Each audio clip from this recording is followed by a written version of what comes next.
Phone মারফত আমার স্ত্রীর কাছ থেকে শুনতে পাই যে গ্যাসে আগুন লেগে গেছে।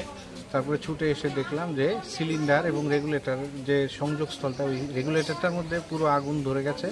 তারপর আমাদেরই এলাকারই দিদি দাদারা মিলে ওই বস্তা জলে ভিজিয়ে সেটার উপর চাপিয়ে দিয়েছে, চাদর যেগুলি ভিজিয়ে এটাকে আবরণ তৈরি করে দেওয়ায় আগুনটা নিভে যায়। তারপরে সিলিন্ডার বাইরে এনে রেগুলেটরটাকে অফ করা হয়। পরবর্তীকালে কিছুক্ষণের মধ্যেই ফায়ার ব্রিগেড চলে আসে এবং সবাই একটা স্বস্তির নিঃশ্বাস যে অল্পেতে রক্ষা পায়। এমনিতে কোনো ক্ষয়ক্ষতি হয়েছে না, এমনিতে ভগবানের অশেষ কৃপায় কোনো ক্ষয়ক্ষতি হয়নি।